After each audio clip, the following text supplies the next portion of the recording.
here we are again with the newest process that we're trying to get taken care of on the Audi. That is going to be battery cables. Normally, the factory battery sat right here, but the new wastegate that's on here kind of interfered, so that's not there anymore. That also required mounting this in a different spot. This coil used to be mounted on the battery box that sat here. You can actually, it's not super easy to see, but right there and right there are where this old battery mount used to attach to the wall. Sand it all down and paint it over. But that being said, this had to get remounted to the firewall. This hole right down here is where the battery cable will come through. But since we had to remove the battery box, the battery is now in the trunk of the car. So if we walk all the way back here, we will have the battery. Now, so normally SCCA rules, and really most rules in general when it comes to racing or anything like that, a battery in your trunk needs to be in a battery box unless it's an AGM battery or a solid battery. The wet lead acid batteries, you got to have them in a box. Frankly, I didn't want to put it in a box. Glass batteries hold up better to repeated vibration and beating around, so we have a glass battery. This bracket was just a cheap purchase off of Amazon. I think I spent like 55 bucks on it. It works pretty well. And then right here, and then there's two more on the back side. All I did to mount this to the floor is I just marked out my holes, and then it's drilled straight through the floor of the car.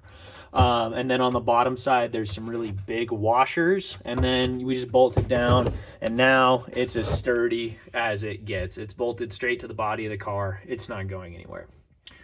That being said, we got to run the battery cable through here, over into there, and it'll run up into the inside of the car and all the way to the front of the car.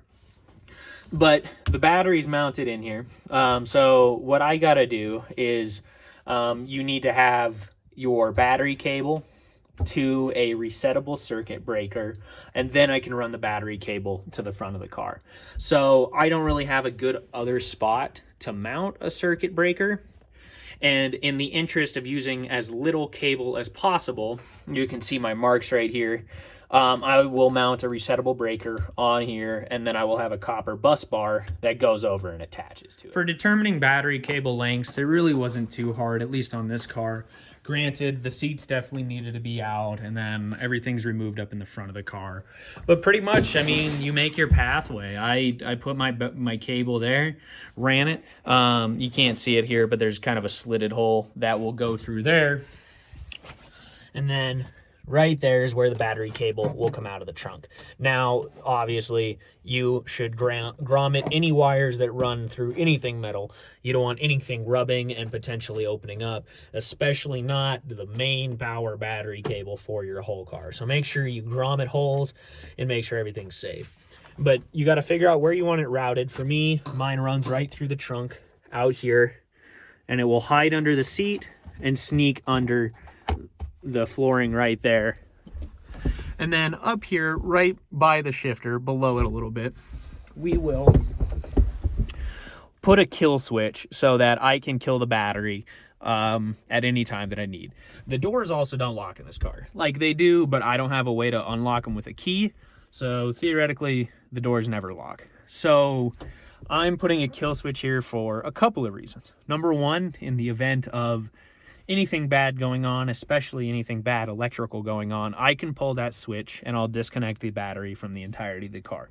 So safety, and that's the number one feature, and that's why we're doing it. Number two, though, since doors don't lock, I can also undo it, immobilize the car, and take the kill switch with me so nobody can take the Audi, which potentially is a problem, because who wouldn't want to steal this beautiful hunk of German engineering? It's in such good shape and looks so good. But yeah, so that kill switch gets mounted there. We laid the cable all the way how we were going to.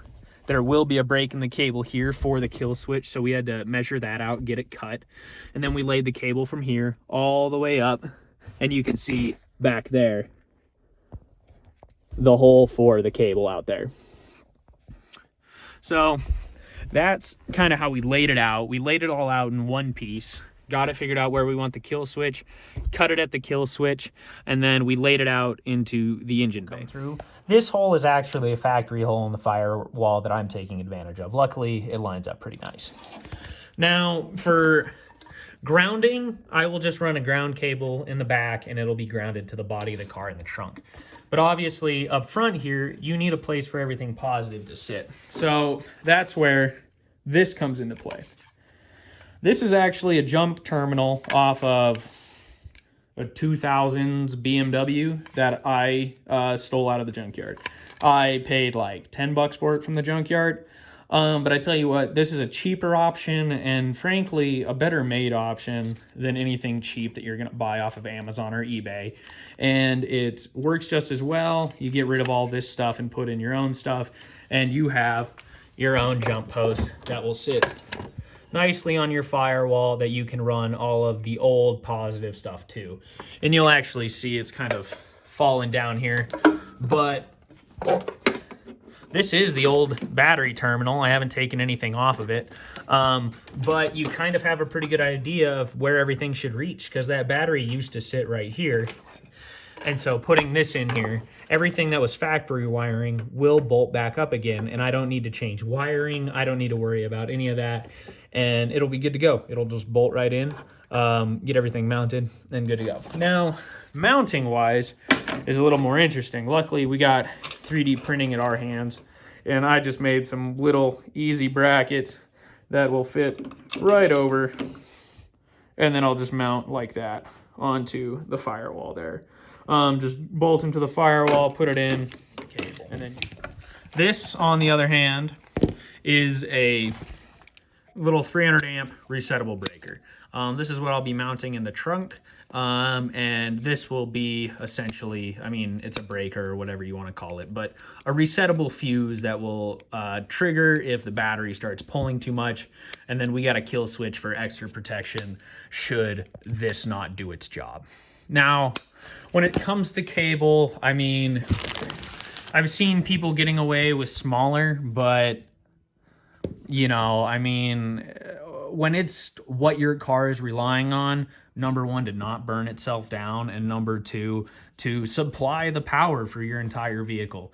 I don't think this is something that should be skimped on in the name of saving a buck. Because if your car burns down, you're losing a lot more money than what you would have spent on some good cable.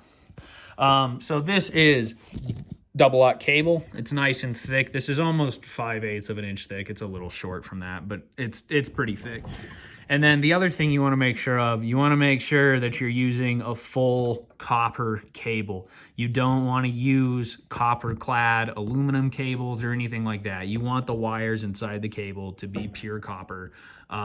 If you go with anything else, you need to go bigger on the cable, and it just isn't worth the time and hassle.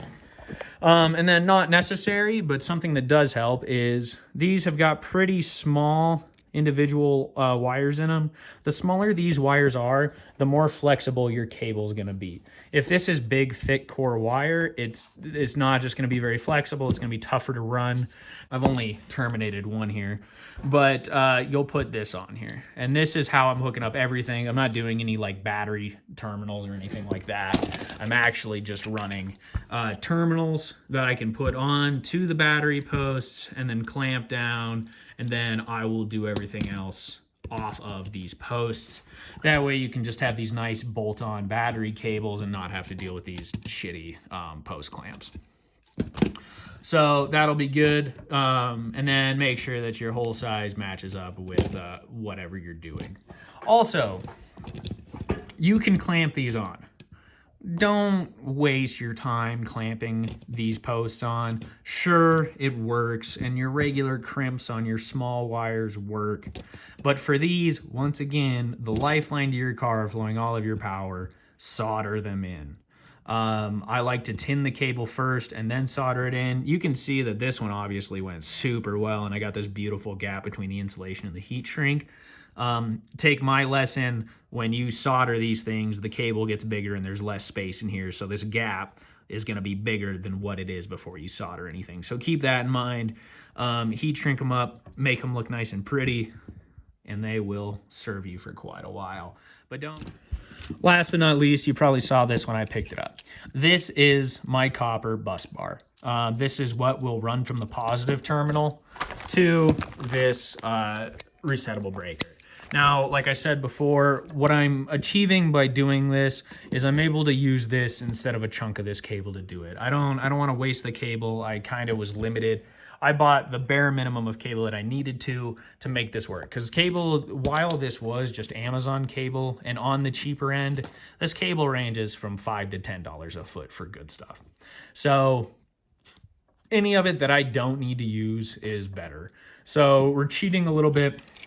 Actually, it's not cheating because this works just as well. But this is a copper bus bar that'll run between the positive terminal and this and bolt together. And this is what my initial battery current will throw through. Now, the next big secret for this, if you can see, you can't really tell, but you can kind of see on the edges. This isn't a solid piece of copper. This is a piece of copper pipe that I put into a press and pressed flat. So this was a pipe at one point, and it just got pressed down to flat. Solid copper is going to cost a lot of money. I mean, at least comparison to a piece of copper pipe.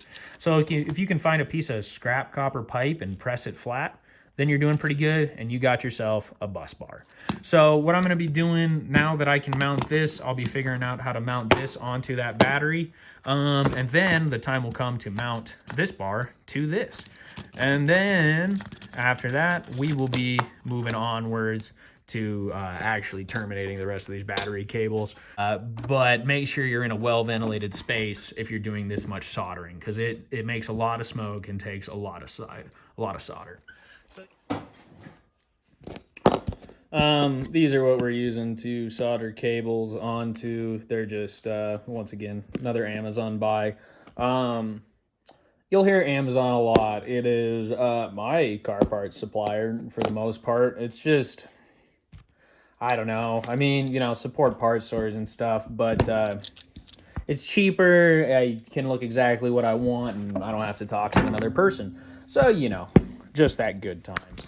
But what we're going to do is set this. Like I said, we learned after our first one that things when you put solder in them get bigger. So we're going to put this about here. We're going to be conservative on this one and hopefully not have a massive gap in our setup. Just use a razor blade, strip these. It's not too hard. Don't cut yourself. We'll tin this first, which means soldering this and getting it more or less solid before we put it in. And then we'll add more solder to this once we get to that point. Flux, always good to use some flux.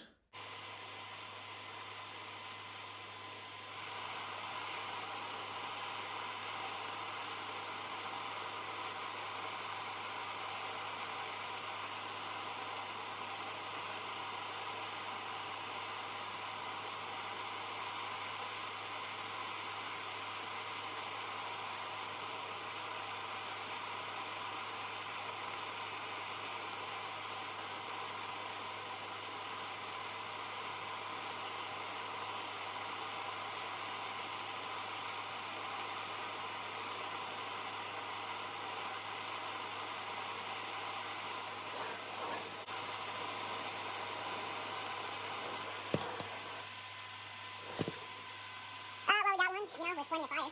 But we got it. Easy. Definitely didn't burn anything while doing that. Now watch out, because obviously it's hot. Not the most attractive thing in the world, but it's hot. Now, next up, we can get that to stay and not fall and burn things. Let's try to get this connector on.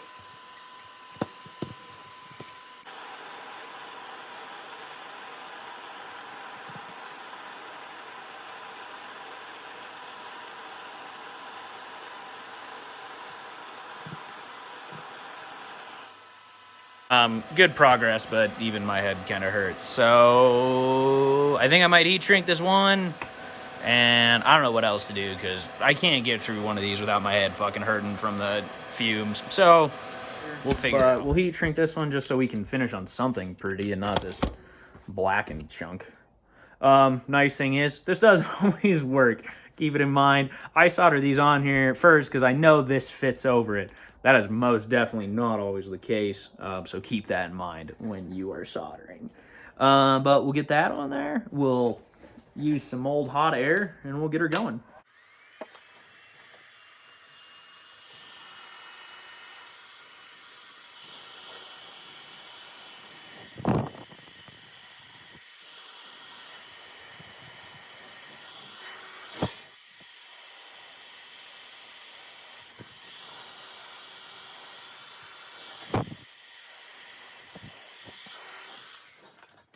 There you go. That was a whole lot of hassle and like 20-30 minutes of work just to solder one of these on. So, you know, I'm having the best time.